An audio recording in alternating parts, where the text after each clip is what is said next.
প্রিয় বন্ধুরা, আশা করি আপনারা সবাই ভালো আছেন। বন্ধুরা, মাননীয় মুখ্যমন্ত্রী নেতাজি ইন্ডোর স্টেডিয়াম থেকে সরাসরি যেমন আবাস যোজনা, 100 দিনের কাজের টাকা, কৃষক বন্ধুর টাকা, এইসব নিয়ে আগেও আপনাদেরকে ভিডিও দিয়েছি কী বলেছেন। তো নেতাজি ইন্ডোর স্টেডিয়াম থেকে কী বলেছে সেটা কিন্তু জানিয়ে দেবো, এবং তার সঙ্গে পুজো আসছে, সেই পুজোতে কিন্তু যে টাকা দেওয়া হয় এবারে কিন্তু বেড়ে 1,12,000 জানতে পারবেন।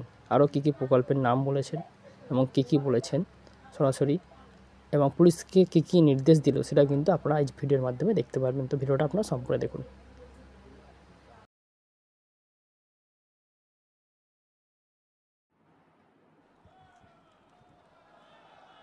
জয় বাংলা বলার জন্য এ তো বলতেই হবে, এটা অন্তরের ভাষা। সব ধর্মকে শ্রদ্ধা জানিয়ে আচ্ছা, প্রথমে বলি আমি ইলেকট্রিসিটিটা, প্রথমে বলি বিদ্যুৎ। আমি সিএসসি যারা এসছেন তাদের থ্যাঙ্কস, কথা বলে নিয়েছি, এবং আমাদের পাওয়ার ডিপার্টমেন্টও আছে রাজ্যে, সারা রাজ্য জুড়ে। আগের বার ওরা 75% কনসেশন দিয়েছিল, এবার ওটা 80% করে দেবে।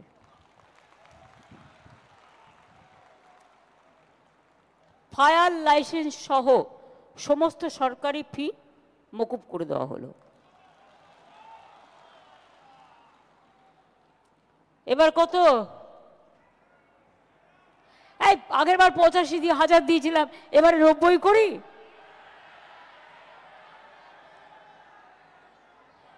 আচ্ছা দেখি কোন কারা কি চায়। 90, 95,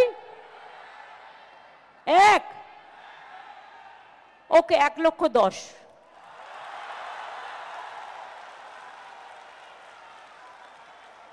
খুশি তো? পুজোটা যেন খুশিতে ভরপুর থাকে। জয় মা দুর্গা, জয় মা দুর্গা, জয় মা দুর্গার জয়। জয় বাংলা, জয় বাংলা, জয় বাংলার জয়। সর্বধর্ম সংস্কৃতি, সব ধর্ম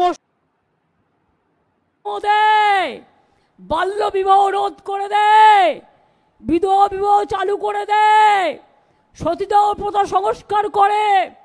আর বাবা সাহেব আম্বেদকর, যিনি সংবিধান প্রণয়ন কমিটির চেয়ারম্যান ছিলেন, কোথার থেকে প্রথম এমপি হয়েছিলেন? বাংলার বিধানসভা থেকে। এই ইতিহাসকে ভুলে যাবেন না, বাংলার গুরুত্ব ভুলে যাবেন না।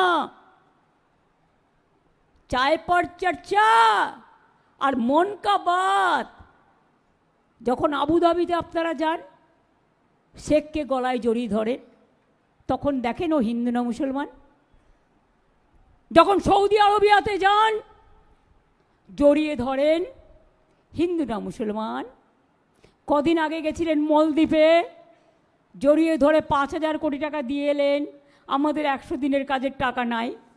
তো তখন ঠিক করেন হিন্দু না মুসলমান। কেন আজকে দলিতদের ওপর অত্যাচার হবে সারা ভারতবর্ষে? আসাম গভর্নমেন্ট বুঝুন, তার এখতিয়ার লঙ্ঘন করে চিঠি দিচ্ছে রাজবংশী ভাই বোনেদের ফরেন ট্রিব্যুনাল দিয়ে। আলিপুরদুয়ারে শীল পরিবার, দীর্ঘদিনের পরিবার, সম্ভবত তপশিলি পরিবার, তার কাছে চিঠি দিচ্ছেন। মতুয়ার যারা তপশিলি সম্প্রদায়ভুক্ত, মহারাষ্ট্রে তাদের উপর অত্যাচার করেছেন, কাকে বাদ দিয়েছেন? আমি মহারাষ্ট্রে দেখলাম একজন সংখ্যালঘু হওয়ার অপরাধে কাজ করতে গেছিল, ওখানে কুচি কুচি করে কেটে তাকে বস্তার মধ্যে ঢুকিয়েছে। লজ্জা করে না? শরম হোনা চাইয়ে। এটা দেশের লজ্জা। ভারতবর্ষ, এ ভারতবর্ষকে আমি চিনি না, আমি এই দেশকে চিনি না। আমি চিনি আমার দেশ মহান, আমি চিনি আমার দেশ বিশ্বকে পথ দেখায়, আমি চিনি আমার দেশ সব ভাষাকে ভালো রাখে, সব মানুষকে ভালো রাখে, সব ধর্মকে ভালো রাখে, সব বর্ণকে ভালো রাখে, সব জাতিকে ভালো রাখে, সব সম্প্রদায়কে ভালো রাখে। কেন এসব করছেন? একটা গান আছে না, সলিল চৌধুরী সম্ভবত, বাচ্চা যদি কাচের বোতল ভেঙে যায় তার মানেটা হচ্ছে এটাই, তাহলে তাকে থাপ্পড় মারো। আর যদি কোনো দেশের নেতার দেশ ভেঙে যায় তখন তোমরা তার জন্য কি করো? বাচ্চারা ভুল করলে অপরাধ, আর বড়রা ভুল করলে সেটা কি হয়? আজকে দেশ ভেঙে যাবে আপনাদের আমি বলে দিচ্ছি, এদের এই অপদার্থ নীতির জন্য। বিরাট গেম প্ল্যান আছে।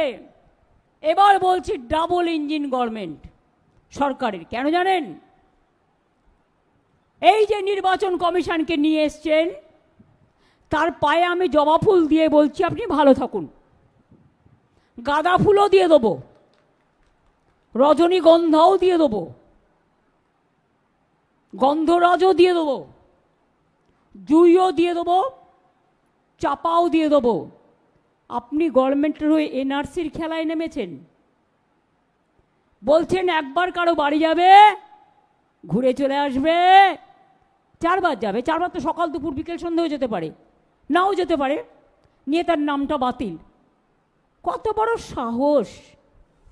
স্বাধীনতা আন্দোলনে ছিল না, জাগরণে ছিল না, গণতন্ত্রে ছিল না, শুধু একজন দেশের মন্ত্রীর, তিনি কোঅপারেশন ডিপার্টমেন্টের প্রিন্সিপাল সেক্রেটারি ছিলেন।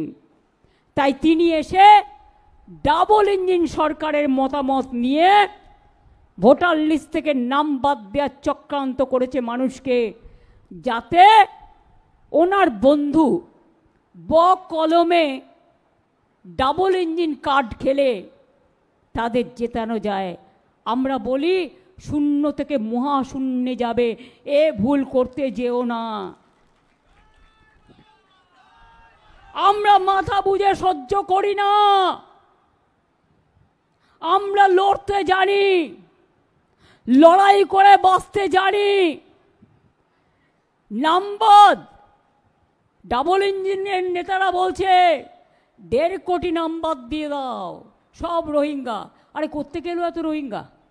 এই ইতিহাস পড়েছে না ভূগোল পড়েছে? ইউনাইটেড নেশনস বলেছিল কয়েক বছর আগে সব শুদ্ধ রোহিঙ্গার সঙ্গে। বন্ধুরা জানতেই পারলেন কী কী বললেন মাননীয় মুখ্যমন্ত্রী। এই ছিল আজকের আপডেট। ভিডিওটি ভালো লাগে চ্যানেলটি সাবস্ক্রাইব করে রাখবেন এবং এই চ্যানেলের ভিডিওগুলি আপনার বন্ধুদের সঙ্গে শেয়ার করতে পারবেন। সবাই ভালো থাকবেন, সুস্থ থাকবেন। ধন্যবাদ সবাইকে।